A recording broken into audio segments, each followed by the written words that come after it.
Olá, no programa de hoje mostraremos a nova sede do escritório de advocacia da doutora Maria Pessoa, referência no mundo do futebol. Uma entrevista exclusiva com uma advogada de Salvador, especialista em direito penal.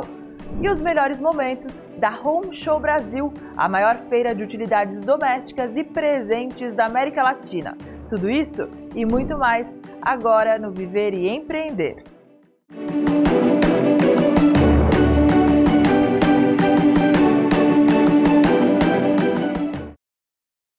Uma advogada desportiva de São Paulo, que é referência no mundo do futebol, agora tem um novo endereço no Rio de Janeiro. A advogada Maria Pessoa se destaca pela história e pela trajetória que construiu em mais de 3 décadas de profissão.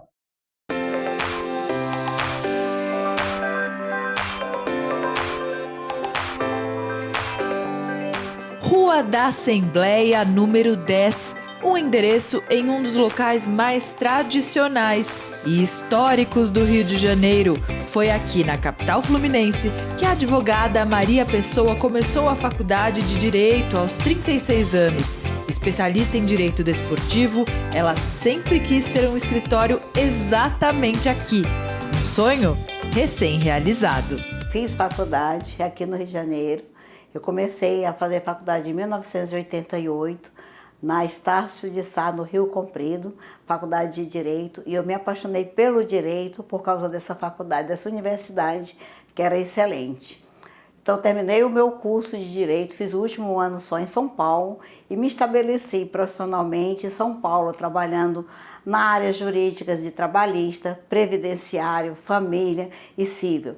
E eu me tornei uma grande advogada, um destaque no estado de São Paulo e a nível nacional.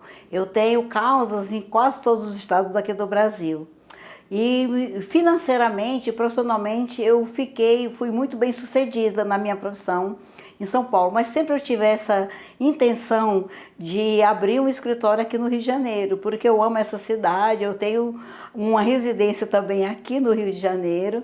E eu abri esse escritório aqui após a pandemia, foi o tempo que eu fiquei mais pensando em ter essa possibilidade. Um local estratégico para ela e para os clientes. Fica bem pertinho do Fórum, da sede da OAB e do Tribunal de Direito Desportivo de Segunda Instância, que julga casos importantes do esporte. Que é o celeiro dos jogadores de futebol. Nós temos inúmeros times grandes aqui no estado do Rio de Janeiro. Nós temos aqui uma carreira como advogada no direito esportivo excelente, que é uma área nova que eu estou atuando há 8 anos. O treinador de futebol, Felipe Lucena, é cliente da doutora Maria Pessoa há mais de 5 anos e comemorou a vinda dela para o Rio. Você tendo o contato, sabendo que ela hoje tem essa grande estrutura aqui no Rio de Janeiro, que está sendo montada, na verdade já está pronta e já está começando a todo vapor, a gente sente mais confiança, sente mais acolhido, no sentido de, hoje eu sei que ela tem uma base na minha cidade e é lá que eu vou tentar dar solução a muita coisa que possa envolver a minha vida.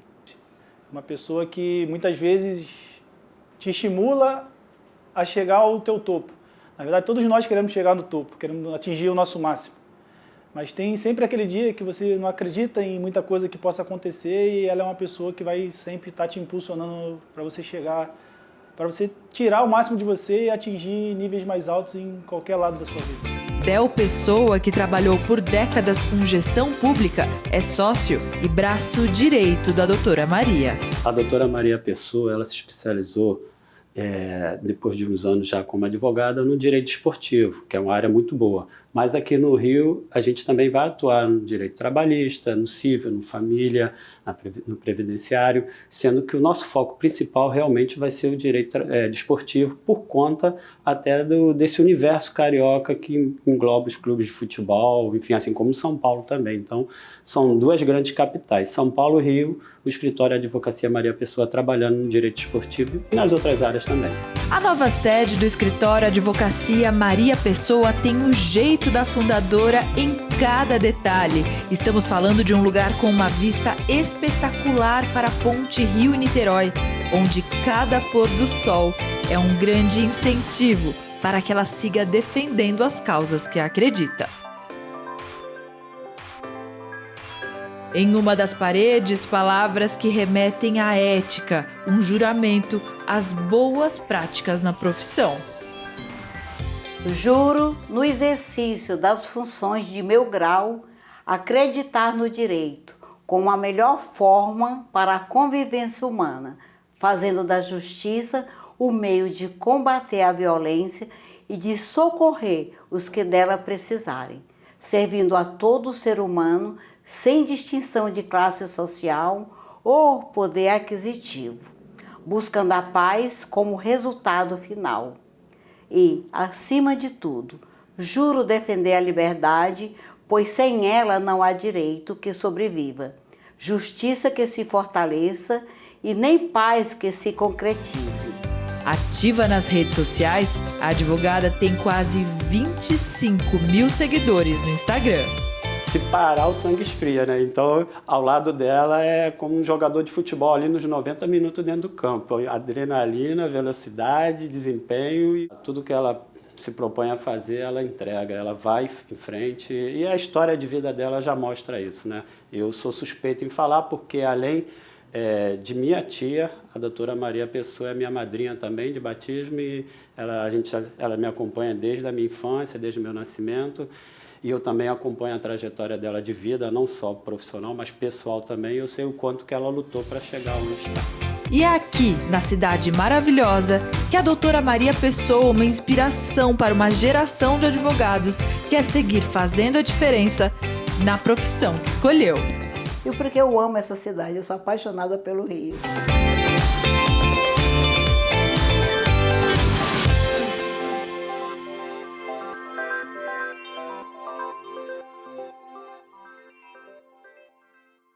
Outra profissional que é destaque no direito é a doutora Rebeca Santos.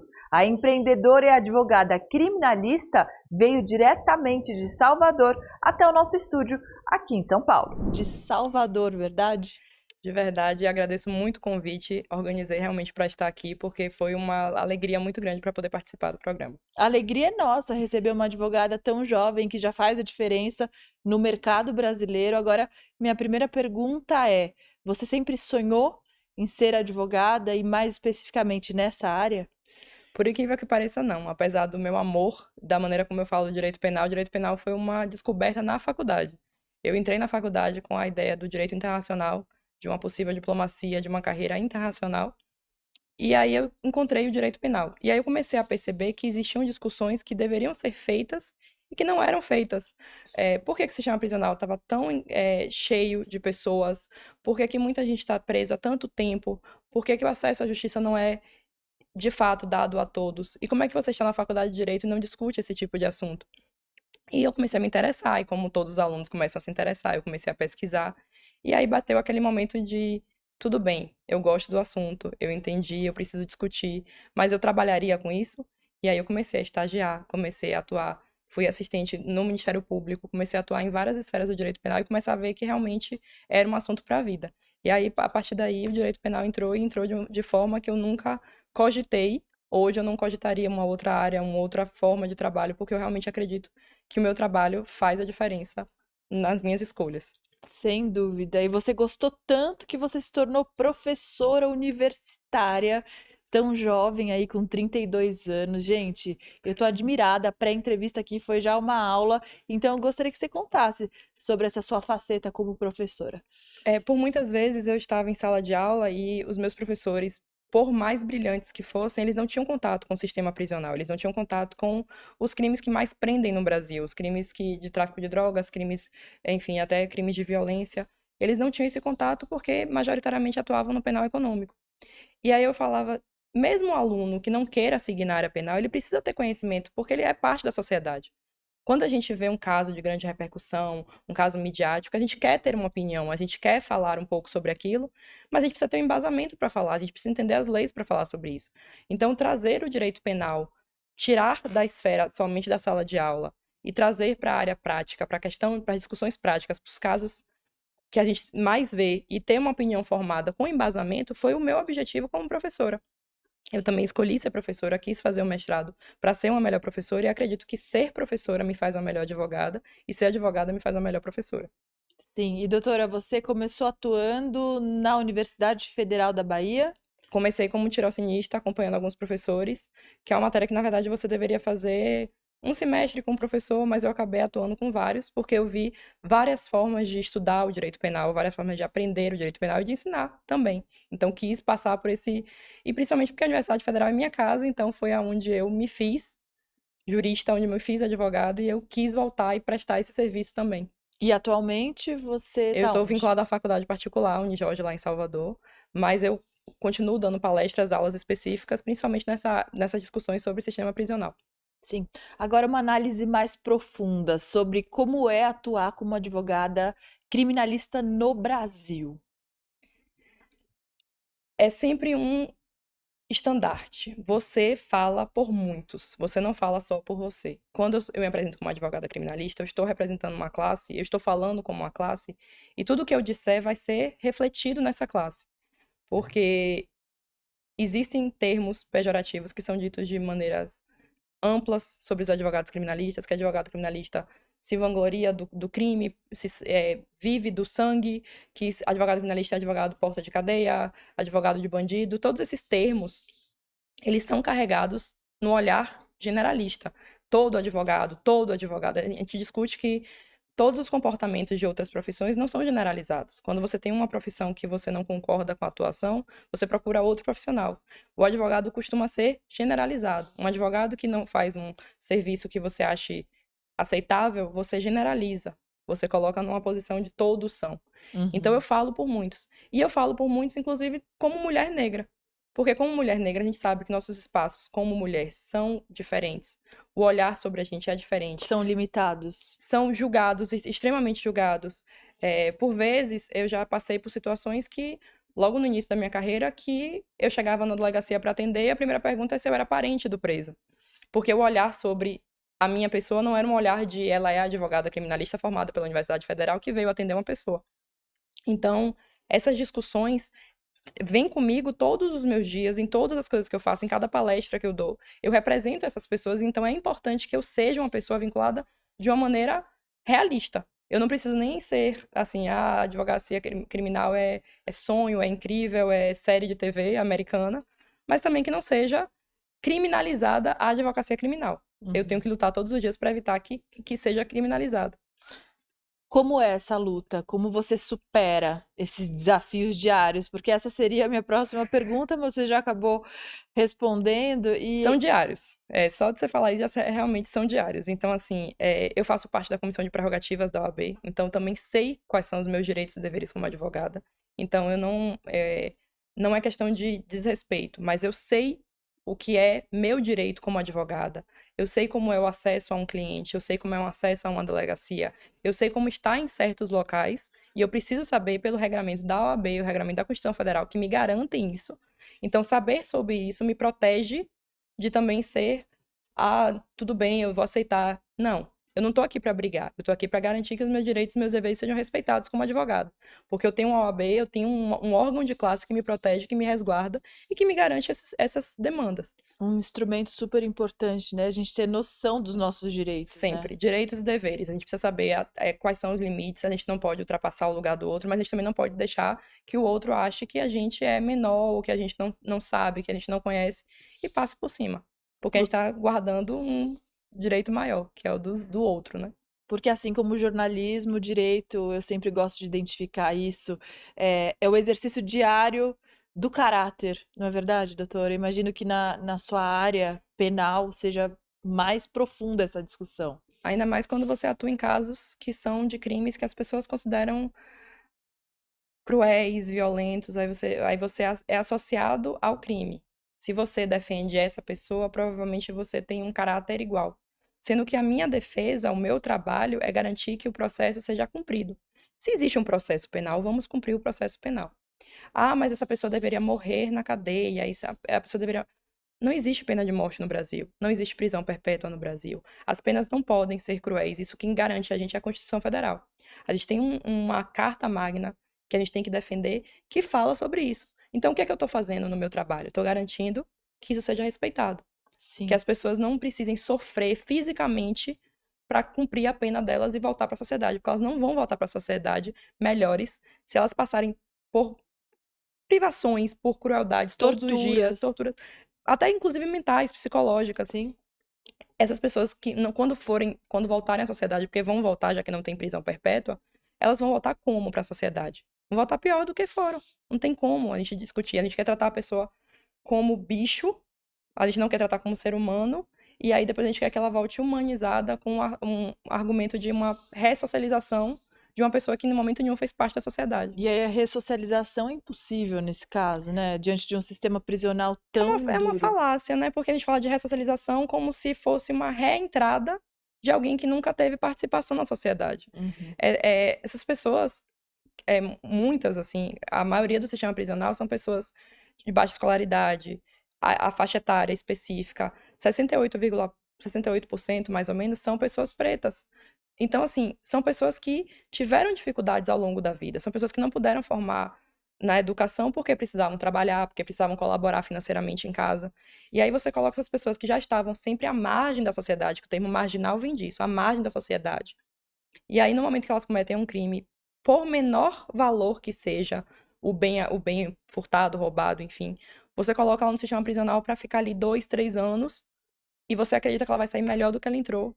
Que quando ela roubou, ela só queria o básico, mas aí... mas quem tá ali sabe por que está ali. Sabe. Mas sempre a gente fala como se fosse uma escolha, como se tudo fosse uma escolha. Sendo que toda a vida daquela pessoa, por vezes, não foi uma escolha. Uhum. Mas a gente quer dizer que o crime em si foi uma escolha.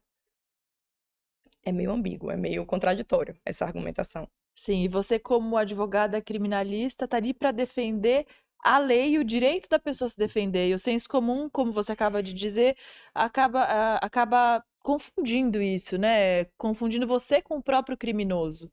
O fato criminoso, o tipo penal a que a pessoa está respondendo, não tem nada a ver comigo, não tem nada a ver com o que eu acredito, não tem nada a ver com as minhas concepções pessoais. Eu tenho uma formação familiar, católica, enfim, são minhas. Enquanto o meu direito, a minha vontade for minha, se não for previsto em lei, eu não posso cobrar do outro. Eu não posso cobrar do outro que acredite que a vida é o que eu acredito que é vida pela minha criação. Eu não posso cobrar do outro que acredite que casamento ou divórcio ou separação, qualquer coisa, seja da forma como eu acredito, se não é previsto em lei. Nosso Estado é um Estado laico, nosso país tem separação entre religião e Estado em si. Uhum. Então, assim, a minha religião não é maior que a de ninguém. A minha cultura não é maior que a de ninguém. As minhas crenças não são maiores que a de ninguém. Existe uma lei que é isonômica, que é para todo mundo. Todos são iguais perante a lei. Isso é basilar na Constituição Federal. E precisa ser respeitado. E precisa ser mantido. Então, o que eu quero é isso. Se existe um processo legal que diz o que é que a pessoa tem que responder, como ela tem que responder, por quanto tempo, por que eu vou querer que a pessoa fique mais tempo, que a pessoa não tenha acesso, por exemplo, a lei de execução penal fala sobre acesso a estudo, a trabalho na unidade prisional como forma de remissão de pena. Uhum. Eu preciso garantir que a pessoa presa possa ter acesso a estudo, a trabalho, e estudo e trabalho preferencialmente que sejam úteis externamente. Sim. Porque por mais poético que seja um artesanato, ele vai viver disso quando ele sair, ele vai conseguir se manter a família dele. Enfim, então são discussões que a gente precisa sempre analisar do ponto de vista jurídico. Existe uma lei que eu preciso resguardar, que eu preciso proteger e que eu preciso analisar que ela não pode ser usada só quando me é conveniente. Tem que ser usada para todos. Vamos ver agora como foi a maior feira de utilidades domésticas e presentes da América Latina, que esse ano aconteceu aqui na capital paulista. Nós, do Viver Empreender TV, marcamos presença na Home Show Brasil.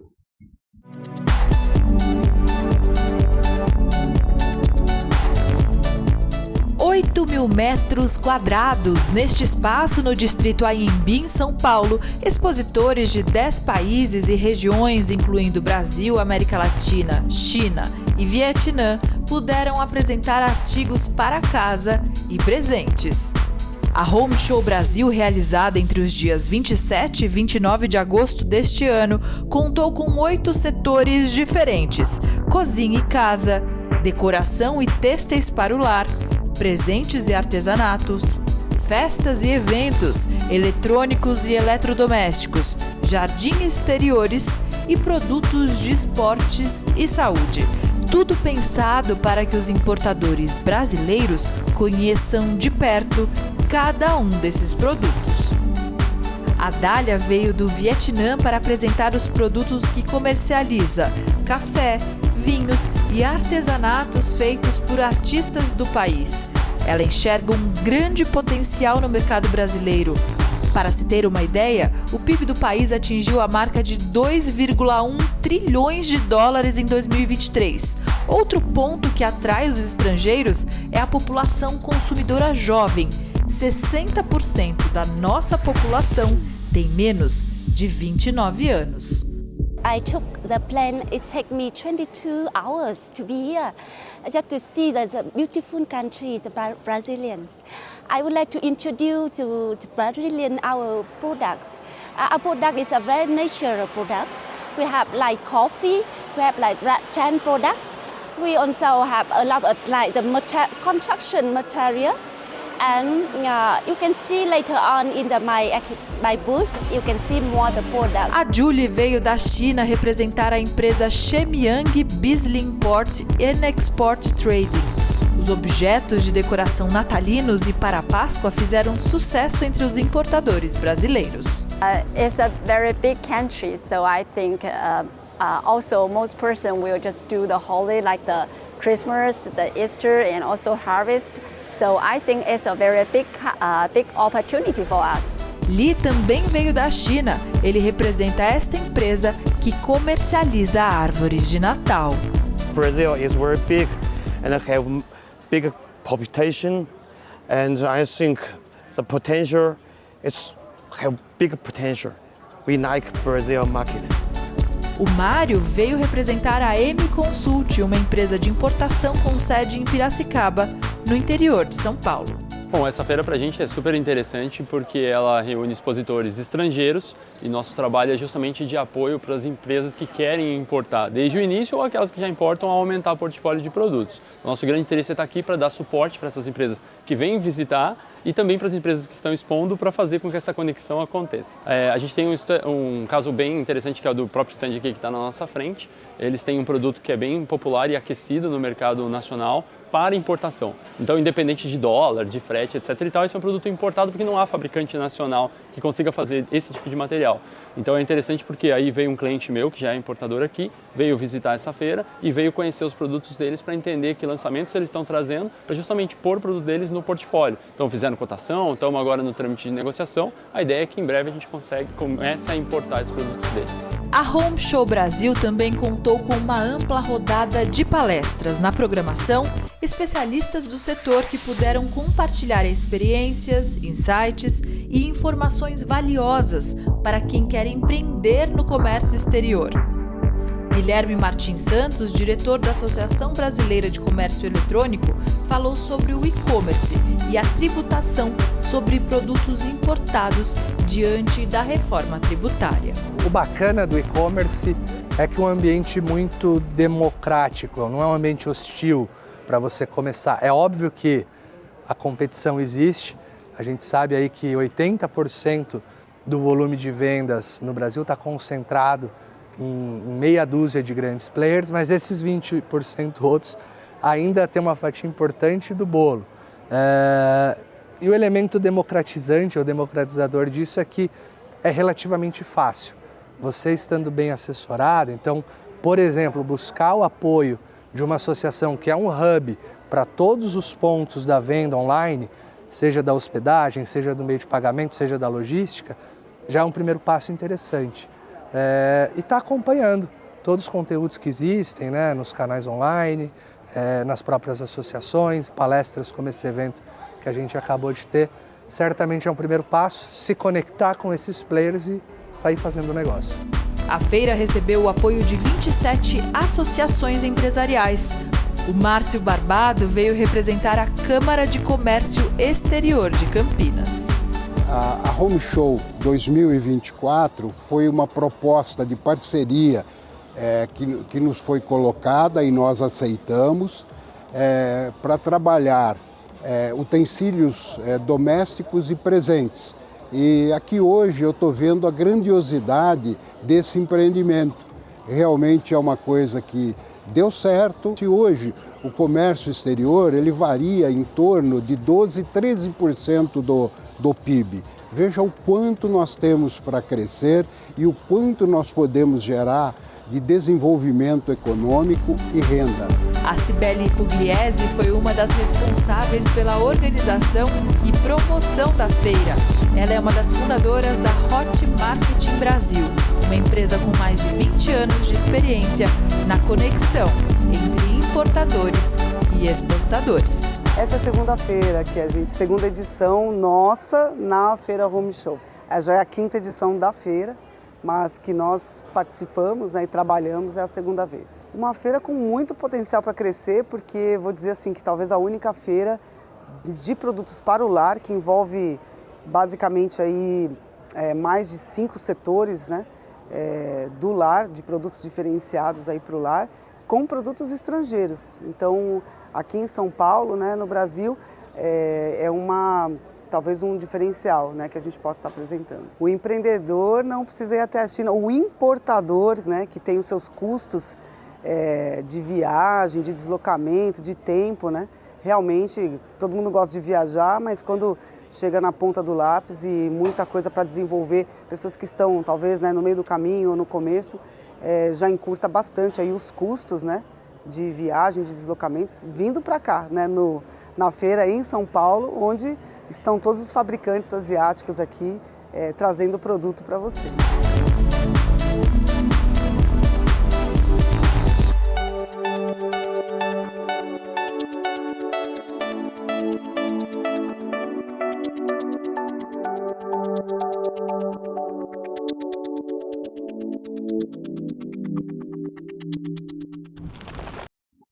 Agora vamos conferir os melhores momentos do bate-papo que eu tive com o Thiago Stefano, especialista em inteligência artificial e um dos fundadores do Instituto Phoenix Systems.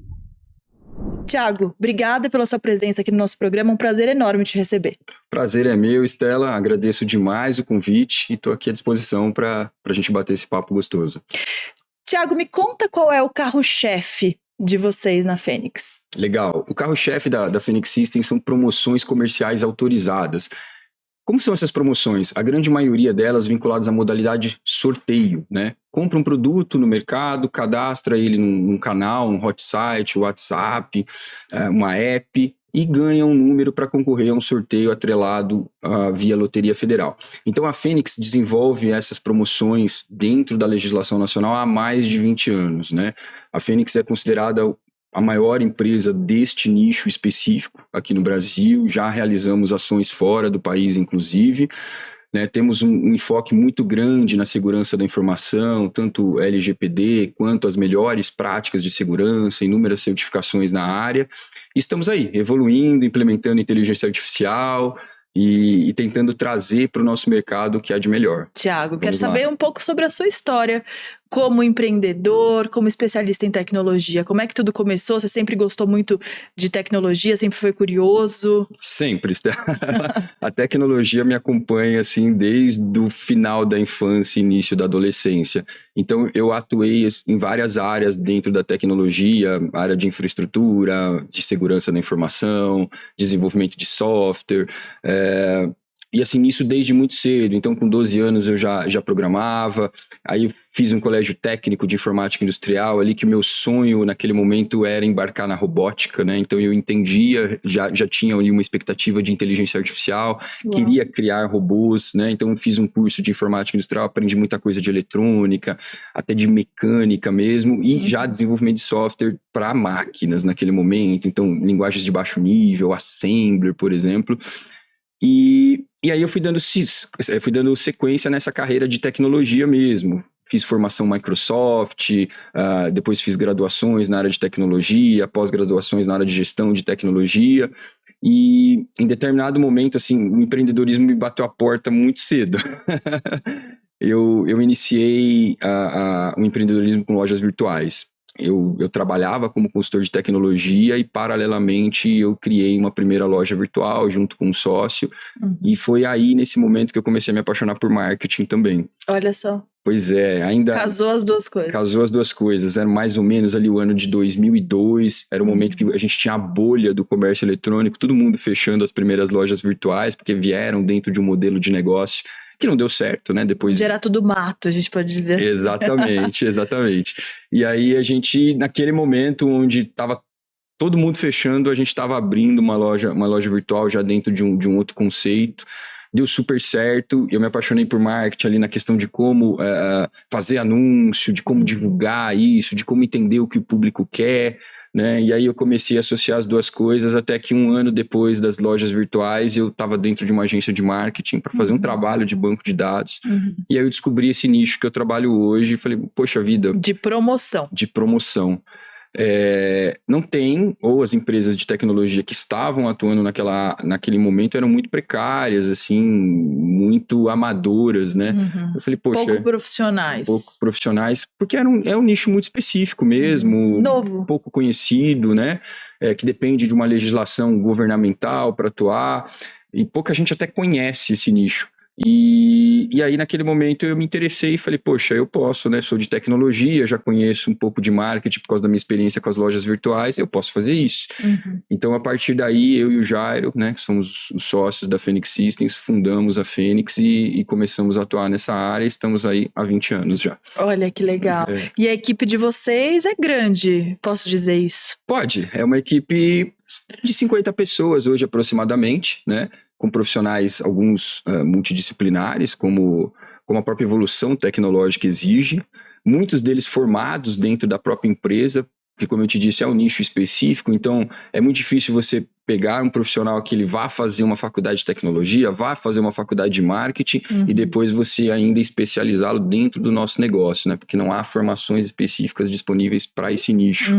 Então, a grande maioria, inclusive de diretores hoje da empresa, são profissionais que começaram ali como estagiários, né? E a gente foi formando eles ao longo do tempo dentro da Phoenix. Vocês proporcionaram essa formação para eles? Exatamente. Muito Exatamente. bom. É um privilégio para eles, então, né? Aprender. É um privilégio para eles, né? No sentido de evolução pessoal e profissional, mas para a gente há um retorno, porque hoje esses profissionais atuam aí de uma maneira incansável, inovando, criando coisas novas e conduzindo o dia a dia da empresa. E qual é o maior desafio de liderar 50 pessoas nesse ramo tão específico de tecnologia? Olha, Estela, posso te dizer que são muitos desafios, né? Principalmente na área de tecnologia para marketing. É um mercado muito dinâmico, né? É um mercado que a todo momento as coisas mudam, e você liderar pessoas, principalmente na área de tecnologia, são pessoas que a gente forma, né? E nem sempre você vai conseguir mantê-las dentro da empresa. Então, por exemplo, na pandemia nós passamos por um período complicado em relação a funcionários. Por quê? Porque logo ali no início houve uma explosão de apps que estavam sendo desenvolvidas para entrega, enfim, para uma série de outras comodidades naquele momento de pandemia. E os profissionais de tecnologia, o que aconteceu? Deram um boom, né? Ficaram super em alto, o valor de salário ali triplicou de uma hora para outra, dentro de um momento que a gente estava praticamente parado, né? Então, assim, você não está faturando e teus profissionais estão recebendo oferta para ganhar 3 vezes mais e muitas dessas ofertas vinham até de fora do país. A gente perdeu o profissional para a Holanda, para os Estados Unidos, né? É né? verdade, eu lembro bem desse período. Entrevistei bastante gente nessa época. Então, ali houve um desafio em relação a reestruturar a equipe, em relação a manter os profissionais, em relação a repensar trabalhos que poderiam ser feitos naquele momento. Então, foi um momento desafiador. Então, o desafio foi reter esses talentos. Foi reter esses talentos e substituí-los no mesmo nível ou em nível superior. Né? E aí, imagino, né? Você ter que recontratar e ainda formar essas pessoas, né? Sim, sim. E tecnologia no Brasil, profissional bom está muito bem empregado. Né? Então, a gente geralmente não acha esses profissionais aí dando sopa. Então, ou você vai atrás de um profissional que tá já dentro de um emprego bacana, numa empresa grande, né, e tem alguma dificuldade de sair de lá, ou você forma esse profissional, só que aí você corre o risco também de formar e depois ele não ficar com você, que é um processo natural. Se ele tiver uma oportunidade melhor, ele vai sair. Então, acho que um dos grandes desafios realmente é a mão de obra. Né? Como em várias outras áreas, né? É verdade, é verdade. Quais são os principais pré-requisitos, as características necessárias para uma pessoa ser bem-sucedida na área de tecnologia, na sua opinião, principalmente agora, em tempos de inteligência artificial? Olha, eu acho que os requisitos, eles são muito similares ao de qualquer outra profissão. O que talvez diferencie na área de tecnologia é a capacidade de inovar, é a curiosidade, é ter tempo e dispensar esse tempo no estudo de novas ferramentas, no estudo de novas tendências, acompanhar o que está acontecendo lá fora, principalmente, né? Porque no Brasil as coisas chegam com um pouquinho de atraso, então se a gente estiver olhando o que está sendo feito na China, o que está sendo feito nos Estados Unidos, o que está sendo feito no Japão, quais são as tecnologias mais modernas, as novas metodologias. Então, o profissional de tecnologia que ele é antenado a isso, ele já é naturalmente um profissional diferenciado, né? Então, o que eu posso dizer é: seja antenado, tenha espírito de liderança, tenha comprometimento. E esse comprometimento, engajamento, responsabilidade, transparência são skills básicos para qualquer função. Mas o profissional de tecnologia, ele precisa, além de tudo isso, estar antenado a um movimento de evolução, porque a inovação tecnológica, ela muda de um dia para o outro, né? Todo dia a gente tem uma novidade. E se você não embarcar, não ser curioso, não correr atrás, você vai ficar para trás. Sem dúvida, isso para tudo, né? Verdade, tudo, Thiago. Mas para tecnologia ainda mais, né? Que é o que você disse, a cada dia, a cada segundo, você tem uma novidade, o que é maravilhoso também. Com certeza. Né? Agora vamos conhecer a história inspiradora da doutora Camila Rocha, empresária no ramo da estética, que é referência na região metropolitana de São Paulo.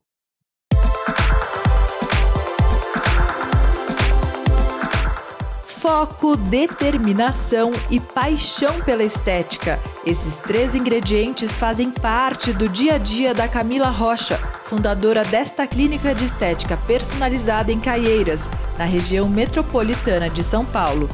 Formada em estética e cosmetologia há mais de uma década, ela se destaca na área da estética. E a história dela dentro do empreendedorismo começou bem cedo. Acho que meu primeiro contato foi mais ou menos com uns 12 anos de idade. Meus avós são padeiros e confeiteiros, então eu vivenciei com eles essa rotina de venda, de empreendedorismo, até quando eu me mudei para um condomínio de prédio onde não tinha nada, não tinha mercado perto, nem nada, e aí ele falou assim, por que você não coloca doce para vender lá para a criançada, que tinha muita criança lá? Eu falei, boa ideia. E aí coloquei, meu pai foi no mercado, comprou um monte de doce, eu fiz uns geladinhos também, que ele me ensinou a fazer. Então acho que meu primeiro contato com o empreendedorismo foi aos 12 anos. A mãe da Camila, que hoje trabalha na clínica, conta que ela sempre teve esse espírito de liderança. Os meus pais, principalmente o meu pai, né, ele falava para ela que ela tinha um dom nessa parte e que ele incentivava ela a vender algum doce, alguma coisa. Aí no condomínio a gente morava, com 12 anos o pai dela comprou uma caixinha de doce, vários doces na verdade, e aí deu para ela vender. E ela começou a vender e assim, a campanha tocava o dia inteiro, ela vendia muito mesmo. Eu ficava doida porque quem tem dinheiro era eu, né? Mas enfim, e aí com essas vendas dela, muito rápido, ela conseguiu comprar o primeiro Nike da vida dela com 12 anos. Nike original mesmo. Camila chegou a fazer estágio em um banco, mas não se identificou com o trabalho. Aos 17 anos, ela entrou na faculdade de estética. Ao se formar, decidiu empreender. Começou a atender em casa e na casa dos clientes e também a fazer parcerias com salões de beleza. Ao longo dos anos, foi se especializando ainda mais.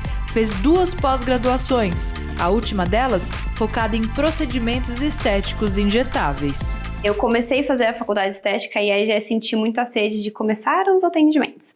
E foi quando surgiu a ideia de fazer um curso de design de sobrancelha, porque ainda está no mesmo ramo, né? Estética, embelezamento, então é algo que eu conseguiria proporcionar dentro da parte estética. E já consegui atender antes mesmo de acabar a faculdade. Fiz esse curso no Senac em 2014, se eu não estou enganada, e aí já comecei a fazer os atendimentos, tratamentos em casa, vizinhos, e aí um indica para outro, amigos, né? Então, algumas pessoas iriam na minha casa, outras eu iria até a casa das pessoas, e foi aí que comecei os atendimentos. Depois que veio essa oportunidade do salão, né, dessa parceria, desse cabeleireiro que era cabeleireiro do meu pai, e aí, ali, nesse salão que eu comecei a fazer os procedimentos estéticos. Na época eu fazia bastante limpeza de pele, hidratação facial, nutrição, drenagem linfática. Até eu me formar, que foi em 2016. Logo depois da pandemia, abriu esta clínica que hoje é referência em Caieiras. A Camila Rocha Estética Personalizada possui uma linha própria de produtos e oferece vários tipos de procedimentos voltados para o rejuvenescimento da face.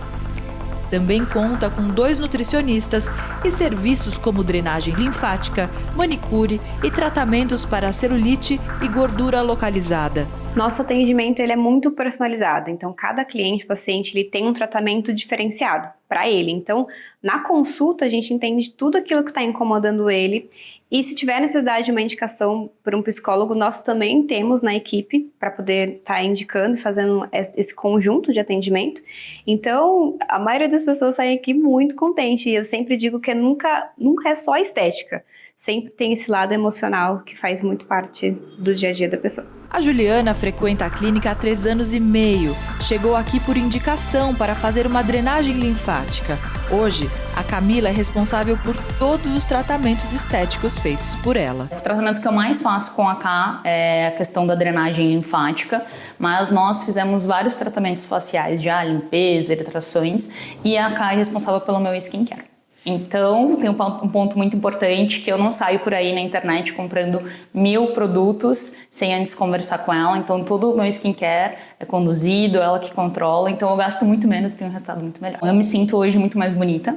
Então, minha autoestima melhorou muito e eu tenho muita confiança de que os tratamentos estéticos que eu faço são tratamentos que realmente eu preciso. Então, eu sei que a Camila não vai provavelmente fazer uma venda, ela não vai realmente fazer a venda de nenhum tratamento estético que não faça sentido para mim. Então, realmente, eu senti que a minha autoestima melhorou muito, confiança, eu me sinto muito melhor com o espelho hoje. Esse cuidado com os clientes faz parte da cultura da clínica. A Maria trabalha com a Camila Rocha há 1 ano e conta que a equipe é muito unida. Bom de trabalhar aqui, né, que a gente é bastante unida, então a gente conversa bastante, a gente tem uma amizade bacana, porque no ambiente que trabalha muitas mulheres, às vezes é meio difícil de lidar. Já trabalhar com o público não é fácil, né? Então aqui a gente tem uma experiência bem bacana. O carinho e o cuidado com cada um que entra aqui fazem parte do sonho da Camila, que conta muito com o apoio do marido Michel. Desde quando ela teve a ideia de ter a clínica dela, eu sempre incentivei ela. E quando ela veio visitar aqui, que eu vim junto com ela, que a gente bateu o martelo que ia ser aqui, sempre ajudei ela de pegar e falar, vamos colocar a mão na massa, vamos fazer acontecer. E foi indo, desde lixar a parede, de pintar a parede, de fazer aquilo acontecer mesmo, fazer o sonho dela acontecer. E depois chegar no final e ver que tudo realmente aconteceu. É gratificante demais. A clínica transformou a vida da Camila e empreender na estética e transformar a aparência e a vida de outras pessoas é uma missão para ela. Quando nós começamos a fazer algo, a gente tem aquela liberação de dopamina, motivacional e tal, e nem sempre a dopamina ela vai estar presente no nosso dia a dia, né? Então o que eu digo é para não desistir, para ter persistência naquilo, né? Que esteja em volta de pessoas que elas vão te ajudar a crescer, elas vão te ajudar nesse momento, porque muitas pessoas podem estar em volta criticando, ainda mais a questão da mulher. Eu acho que se focar muito em relação ao financeiro, eu acho que o financeiro ele é consequência, na verdade. Eu acredito que a gente não deve entrar numa carreira pensando somente no dinheiro. Né? Então, o que eu vivo hoje é uma consequência. Então, o que entra hoje é consequência de vidas transformadas.